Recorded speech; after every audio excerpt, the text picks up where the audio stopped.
नमस्कार दोस्तों, टॉप 500 की सीरीज़ के अंतर्गत आज 8वें भाग में आपका स्वागत है। और इससे पहले 7 भाग हो चुके हैं, अलग अलग चैप्टर्स के अलग अलग टॉपिक्स के हो चुके हैं। ये 8वां भाग है। इसके अंतर्गत हम लोग विश्व भूगोल के वो प्रश्न देखेंगे जो पुरानी किसी न किसी परीक्षा में पूछे जा चुके हैं। ठीक है, तो ये 8वां भाग है और बहुत अच्छे क्वेश्चन का सिलेक्शन है, तो आप आखिरी तक जरूर देखिएगा। आइए चलिए स्टार्ट करते हैं क्वेश्चन नंबर 1 से। इससे पहले हम लोग देखेंगे जो हम लोगों ने इससे पहले मतलब 7वां पार्ट था, उसके एंड में जो क्वेश्चन दिया था उसका पहले डिस्कशन करते हैं, उसके बाद आज की सीरीज शुरू करेंगे। तो मैंने बोला था कि जो इससे पहले जो 7वां पार्ट था उसका प्रश्न था कि ब्रह्म समाज के विषय में 100 शब्दों में लिखिए, मतलब उसकी उत्पत्ति, उसके आगे का क्या हुआ, कैसे। तो देखिए इसका उत्तर किस तरह कैसे जाएगा उसको एक बार ध्यान से देखिएगा।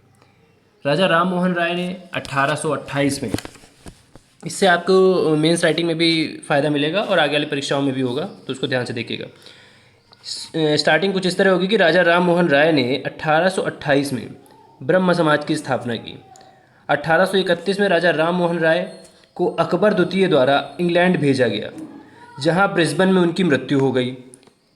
वहीं पर उनकी समाधि भी है। राजा की उपाधि भी अकबर द्वितीय के द्वारा दी गई। ये तो हो गया आपका इंट्रोडक्शन पार्ट। उसके बाद देखिए, राजा राम मोहन राय की मृत्यु के बाद ब्रह्म समाज की डोर देवेंद्र नाथ टैगोर ने संभाली। अब देवेंद्र नाथ टैगोर कौन थे? तो देखिए देवेंद्र नाथ टैगोर रविन्द्रनाथ टैगोर के पिताजी, आपने एक ब्रीफ इंट्रोडक्शन दे दिया। उसके बाद देखिए देवेंद्र नाथ टैगोर ने केशव चंद्र सेन को ब्रह्म समाज में आचार्य के पद पर नियुक्त किया, परंतु मनमुटाव होने के कारण उन्हें आचार्य पद से हटा दिया गया। अश्विनी चंद्र दत्त बाद में ब्रह्म समाज से जुड़े और ब्रह्म समाज एकेश्वरवाद पर विश्वास रखता था। तो इस प्रकार आपने बेसिक चीज़ें बता दी और इसी प्रकार आपको आंसर फॉर्मिंग करना है। तो ये था हमारे कल के प्रश्न का उत्तर। अब हम लोग आज का प्रश्न शुरू करते हैं वर्ल्ड ज्योग्राफी के क्वेश्चन नंबर 1 से। क्वेश्चन नंबर 1 है कि सबसे पहले हिमालय के सर्वोच्च शिखर पर, एवरेस्ट पर सबसे पहले कौन पहुंचा? तो याद रखिएगा भारत से शेरपा तेंजिंग थे और न्यूजीलैंड के एडमंड हिलेरी। पूछा जाए कब पहुंचे, तो याद रखिएगा 1853 में। ठीक है, माउंट एवरेस्ट, इसकी हाइट कितनी है? 8848 मीटर। ये भी आपको पता होना चाहिए। 8848 मीटर है और हिमालय का सर्वोच्च शिखर है माउंट एवरेस्ट। ये भी आपको पता होना चाहिए हिमालय को। और ये माउंट एवरेस्ट कहाँ पे है? ये भारत में नहीं है, ये कहाँ है? याद रखिएगा नेपाल में है। ठीक है, और वहाँ पे इसको बोलते हैं सागर माथा। नेपाली भाषा में इसको सागर माथा बोला जाता है। तो ये सब चीज़ें आपको पता होनी चाहिए। भारत के शेरपा तेंजिंग थे और न्यूजीलैंड के एडमंड हिलेरी थे। अब अगला प्रश्न देखते हैं। अगला प्रश्न है हमारा, माउंट एवरेस्ट पर पहुंचने वाली प्रथम महिला कौन बनी? ये भी महत्वपूर्ण प्रश्न है। प्रथम महिला की बात की जा रही। तो जापान की तो जुनको तेवाई 1875 में 1975 में एवरेस्ट पर पहुंची, प्रथम महिला थी। लेकिन अगर पूछा जाए प्रथम भारतीय महिला, तो याद रखिएगा 84 में बछेंद्री पाल पहुंची थी। ठीक है, तो अगर पूछा जाए कि प्रथम महिला कौन थी, तो सही उत्तर होगा जुनको तबाई, जो कि जापान की थी। वहीं पे अगर पूछा जाए प्रथम भारतीय महिला पूछ लिया जाए, मान लीजिए, तो आपका उत्तर हो जाएगा बछेंद्री पाल 1984 में, और वो हुआ था 1975 में। यह था हमारा प्रश्न संख्या 2। प्रश्न संख्या 3 पे आते हैं। तो व्यापार की दृष्टि से दुनिया का सबसे व्यस्त बंदरगाह कौन सा है, सबसे बिजी कौन सा है? तो अगर आप मैप देखेंगे तो यूरोप इधर पे है, इधर अफ्रीका है, इधर पे अटलांटिक सी है, ये पूरा अटलांटिक सी है एस के शेप में। इसके बाद यहाँ उत्तरी अमेरिका है, यहाँ दक्षिणी अमेरिका है। तो इन दोनों, मतलब कि यूरोप और उत्तरी अमेरिका के बीच में होने वाला सर्वाधिक व्यापार है। दोनों ही डेवलप्ड कंट्रीज़ हैं, तो इनके बीच में सर्वाधिक व्यापार होता है। तो इसीलिए सबसे व्यस्त बंदरगाह भी आप समझ गए होंगे, या फिर सबसे व्यस्त महासागर जो होगा वो उत्तरी अटलांटिक ओशन होगा। ठीक है, तो अगर इसकी बात की जाए, देखिए तो लिखा हुआ है कि यूरोप व उत्तरी अमेरिका के मध्य होने वाला सर्वाधिक व्यापार अटलांटिक महासागर से ही होता है। अत्यंत कटिफटी व दंतुरित तटरेखा होने के कारण यह प्राकृतिक पोर्ट्स के लिए आदर्श स्थिति है। अब देखिए, जैसे कि इसका पोर्ट का बहुत ज़्यादा अगर दंतुरित होगा, सपोज करिए इस तरह है, और ये बहुत ज़्यादा कटाफटा तट है, तो कॉमन सी बात है कि यह अच्छा एक पोर्ट बन सकता है, जहाँ पे जहाज़ आके किनारे पे लगते हैं, पानी के जहाज़ आके एक जगह पे तट में लगते हैं, क्योंकि वहाँ पे लगा सीधी सीधी जो है कि महासागरीय लहरें नहीं आएंगी, क्योंकि कटे फटे हैं, तो महासागर की लहरें सीधे ना आने के बजाय उल्टे सीधे आएंगी। तो इस कारण अगर वहाँ पे शिप लगाया जाएगा तो उसको होने वाला नुकसान सबसे कम होगा। और वहाँ पे फ्लो भी लो होगा, तो इसलिए आसानी होगी। तो इसीलिए यह एक आदर्श स्थिति होती है, ठीक है। चलिए अब हम लोग चलेंगे प्रश्न संख्या 4 पे। प्रश्न संख्या 4 है बहुत महत्वपूर्ण कि बेरिंग जल संधि किन दो जल राशियों को जोड़ती है। तो सही उत्तर इसका जाएगा उत्तरी ध्रुव व पर स्थित आर्कटिक सागर व प्रशांत महासागर को बेरिंग जल संधि जोड़ती है। अब देखिए जल संधियाँ क्या होती हैं, याद रखिएगा किन्हीं भी दो वाटर बॉडीज़ को, एक वाटर बॉडी ये है, एक वाटर बॉडी ये, तो इन दोनों वाटर बॉडीज़ को जो जोड़ेगी उसको बोलेंगे ये जल संधि, ठीक है। तो अगर आप मैप देखेंगे तो ये पृथ्वी है, ये ऊपर का ये मान लीजिए आपका उत्तरी ध्रुव है, यहाँ पे आर्कटिक सागर है, ठीक है। उसके बाद सपोज करिए ये आर्कटिक सागर हो गया, यहाँ पे ये उत्तरी अमेरिका, ये दक्षिणी अमेरिका। तो ये आर्कटिक सागर ऊपर और ये आर्कटिक सागर और यहाँ पे ये हो गया प्रशांत महासागर। तो इस जगह पे बेरिंग जल संधि है, कभी भी आप मैप देखिएगा तो इस जगह पे बेरिंग जल संधि है, ये इसको और इसको जोड़ती है, ठीक है। यहाँ पे उत्तरी अमेरिका का अलास्का है, यहाँ पे रशिया है, तो इनके जस्ट बीच में ये है। तो ये इंपॉर्टेंट प्रश्न है कि बेरिंग जल संधि किसको किसको जोड़ती है। तो बेरिंग जल संधि जो है वो प्रशांत महासागर को को आर्कटिक महासागर से जोड़ती है। ये आर्कटिक सागर बिल्कुल जमा हुआ है और बिल्कुल आइज्ड पोजीशन में रहता है। अब इसके बाद चलते हैं हम लोग प्रश्न संख्या 5 पे। प्रश्न संख्या 5 कह रहा है वन्य जीव सप्ताह कब मनाया जाता है। अगर पूछा जाए आपसे वन्य जीव सप्ताह कब मनाया जाता है तो याद रखिएगा अक्टूबर माह के प्रथम सप्ताह में, ठीक है।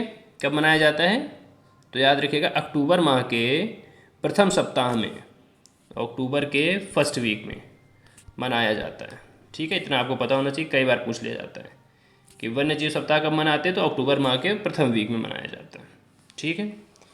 आइए चलिए क्वेश्चन संख्या 6 देखते हैं। बालू टिब्बा क्या होते हैं, पूछा जाता है ज्योग्राफी में इस तरह के प्रश्न कि बालू टिब्बा क्या होता है। तो याद रखिएगा पवन द्वारा बालू के बने छोटे छोटे पहाड़, जैसे कि जब सपोज करिए कि ये एक मरुस्थल है, इसमें यहाँ पे पूरे में बालू पड़ी है और पवन जब चलती है तो जब पवन यहाँ से चलेगी तो कुछ ना कुछ अपने साथ छोटे छोटे कण उड़ा ले जाएगी, और जब वो कण उड़ा ले जाएगी तो कहीं पे निक्षेप करेगी। तो मान लीजिए इस जगह पे उसने निक्षेप कर दिया पूरी, तो जब निक्षेप कर देगी ऊपर तक तो ये बन जाएगा एक छोटा सा पठार, या आप कह सकते हो एक टिब्बा टाइप का, तो उसी को बोलते हैं बालू टिब्बा। तो आपको बेसिक आइडिया इसका होना चाहिए। स्टैक से आप क्या समझते हैं, इस तरह के प्रश्न भी बहुत पूछे जाते हैं कि स्टैक से आप क्या समझते हो, क्योंकि नाम से आपको आइडिया नहीं लगेगा। तो याद रखिएगा सपोज करिए ये महासागर है, कोई महासागरों के बीच में कई बार स्थलाकृतियाँ बनी होती हैं। तो जैसे कोई सपोज करिए ये स्थलाकृति, सपोज करिए कि एक कोई ये स्थलाकृति है जो बनी हुई है, ठीक है। ये लीजिए कोई स्थलाकृति बनी हुई है इस प्रकार से। तो जब तटीय मेहराब, पहले तो आपको पता होना चाहिए क्या है, तो जब यहाँ से ऐसे जल बहेगा तो ऊपर अत्यधिक अपर्दन तो होता नहीं है, ज़्यादातर अपर्दन नीचे की तरफ होगा। तो जब अपर्दन नीचे की तरफ, सपोज करिए यहाँ पे अपर्दन हो रहा है, तो यह जगह जो होगी बिल्कुल खाली हो जाएगी, जल इसके बीच से ऐसे निकलने लगेगा, आर पार होगा इस जगह से। तो जब ये ऐसी आकृति सिर्फ बचेगी ये, तो ये जो आकृति है इसको हम बोलते हैं तटीय मेहराब, ठीक है।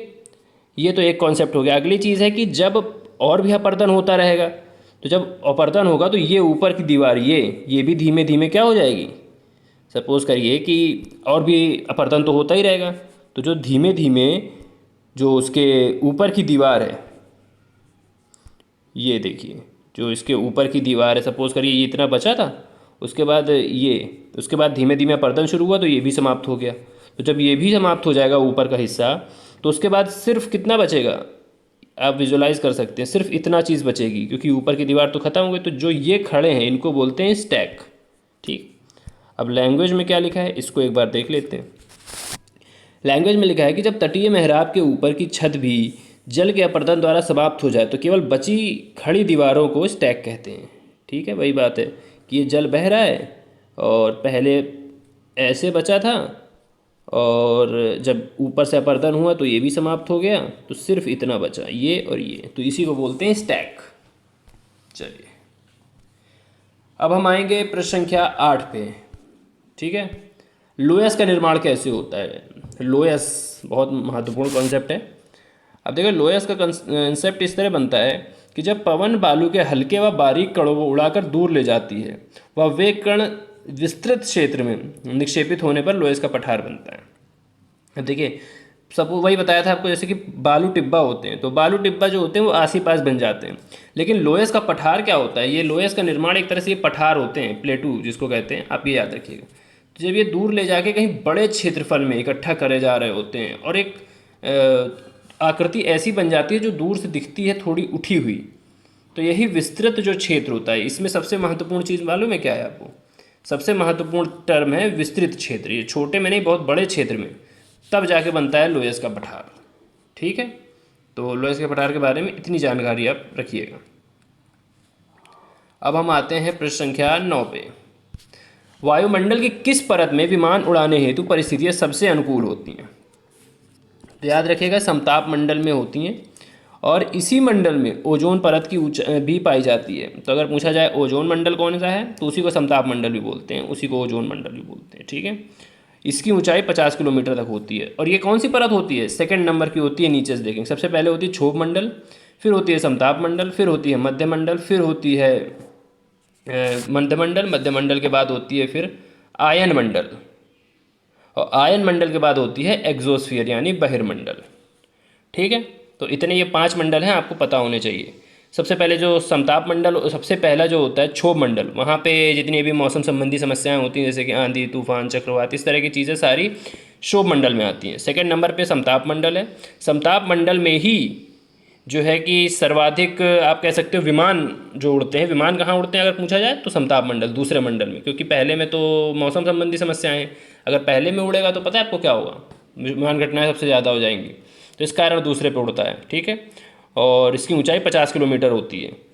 तो वायुमंडल के किस परत में विमान उड़ते हैं? तो याद रखिएगा, समताप मंडल में उड़ते हैं। और आयन मंडल, ओजोन मंडल किसको कहते हैं? तो ओजोन मंडल भी इसी को बोला जाता है। ठीक है, चलिए अब हम लोग आएंगे प्रश्न संख्या 10। ये हमारा आखिरी प्रश्न है और बहुत महत्वपूर्ण प्रश्न है। इस तरह के प्रश्न बहुत परीक्षाओं में पूछे जाते हैं, हर बार पूछे जाते हैं। प्रेरी घास के मैदान कहाँ पाए जाते हैं? घास के मैदानों से संबंधित ये सबसे पहले तो ये याद रखिए किस प्रकार का घास का मैदान है। तो समशीतोष्ण घास का मैदान। घास के मैदान कई प्रकार के होते हैं, उष्ण होता है, समशीतोष्ण होता है, तो याद रखिएगा ये समशीतोष्ण है। प्रेरी घास के मैदान कहाँ पाए जाते हैं? उत्तरी अमेरिका में पाए जाते हैं। और उत्तरी अमेरिका में भी कहाँ पे? तो याद रखिएगा यूएसए व कनाडा के क्षेत्र में, जो यूएसए बीच में है और कनाडा सबसे ऊपर है, तो यूएसए और कनाडा के क्षेत्र में पाए जाते हैं। और इन मैदानों को यूएसए की मिसिसिपी नदी व कनाडा की सातचुआन नदी द्वारा जल प्राप्त होता है। ठीक है, तो इसको ऑब्वियस सी बात है, कोई घास का मैदान है तो उसको कहीं ना कहीं से जल मिल रहा होगा। ठीक है, तो याद रखिएगा कि जो प्रेरी घास के मैदान है, इसको आप इस तरह समझिए कि जैसे प्रेरी घास का मैदान है, ये 2 देशों के बीच में है, एक हो गया यूएसए, एक हो गया कनाडा। यूएसए में मिसिसिपी रिवर है और कनाडा में सास्कचुआन या फिर आप सातचुआन बोल सकते हैं। तो सातचुआन नदी से इसको जल मिलता है और उसके बाद यहाँ से इनको जल मिलता है। इसके अतिरिक्त देखिए यहाँ पे गेहूं की खेती बहुत होती है। गेहूं प्रेरी में गेहूं, इसीलिए इसको गेहूं, विश्व के गेहूं का कटोरा प्रेरी के घास के मैदानों को ही बोला जाता है।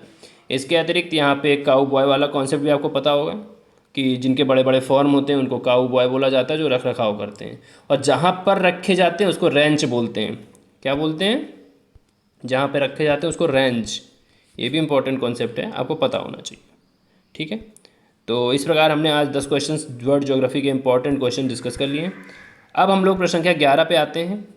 इसका आज का हमारा प्रश्न है, यंग बंगाल आंदोलन के विषय में 100 शब्दों में लिखिए। ये आपका आज का प्रश्न है, इसको हम लोग कल डिस्कस करेंगे। और इसके अंतर्गत क्या क्या लक्ष्य थे, क्या क्या होता था और किस उद्देश्य से यंग बंगाल आंदोलन चलाया गया, ये सब आपको पता होना चाहिए। कैसा लगा ज़रूर बताइएगा और इसको लाइक शेयर सब्सक्राइब जरूर करिएगा। और अपना बहुमूल्य समय देने के लिए बहुत बहुत धन्यवाद। जय हिंद।